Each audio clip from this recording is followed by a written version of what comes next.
রবিন, পদযাত্রা কোথায় পৌঁছালো? সার্বিক পরিস্থিতি কি দেখছেন জানাবেন। সোয়ার এখনো শুরু হয়নি, এটি শুরু হতে আরো খানিকটা সময় লাগবে। ইতিমধ্যেই নেতাকর্মীরা এসে জড়ো হচ্ছেন। বিএনপির যে মূল 3 অঙ্গ সংগঠন, ছাত্রদল, যুবদল এবং স্বেচ্ছাসেবক দল, তাদের নেতাকর্মীদেরই আসলে এই পদযাত্রায় অংশ নেওয়ার কথা রয়েছে। নয়াপল্টন দলের কেন্দ্রীয় কার্যালয়ের সামনে থেকে শুরু হবে সেটিকে লক্ষ্য করে ইতিমধ্যেই নেতাকর্মীরা আসতে শুরু করেছেন। বিভিন্ন ইউনিটের, ঢাকা সহ আশপাশের বিভিন্ন জেলার বিভিন্ন ইউনিটের নেতৃবৃন্দ আসলে এসে উপস্থিত হচ্ছেন। তাদের যে বক্তব্য, তারা মূলত ভারতীয় আগ্রাসন বিরোধী এই পদযাত্রাটি করছে, যেটির লক্ষ্য ভারতীয় হাইকমিশন ঢাকাস্থ।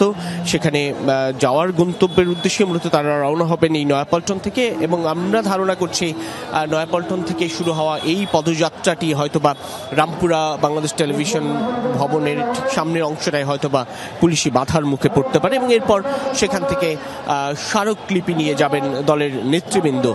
এবং যে স্মারকলিপিটি দলের তরফ থেকে, অর্থাৎ এই অঙ্গ সংগঠনগুলোর তরফ থেকে যে স্মারকলিপিটি তৈরি করা হয়েছে, সেই স্মারকলিপিতে বিএনপির এই 3 অঙ্গ সংগঠন যেটি বলছে সেটি হচ্ছে ভিয়েনা কনভেনশন অনুযায়ী যে কোনো দূতাবাসে নিরাপত্তা নিশ্চিত করা এবং দূতাবাসের কর্মকর্তা কর্মচারীদের নিরাপত্তা নিশ্চিত করতে ভারত এক ধরনের বাধ্য, সেটি যেন নিশ্চিত করা হয়, এবং সেই সঙ্গে এই ধরনের কোনো ধরনের আগ্রাসন কিংবা অভ্যন্তরীণ রাজনীতিতে হস্তক্ষেপ সেটি যেন না করা হয়, সেই বিষয়গুলি তারা উল্লেখ করবেন তাদের দেওয়া স্মারকলিপিতে।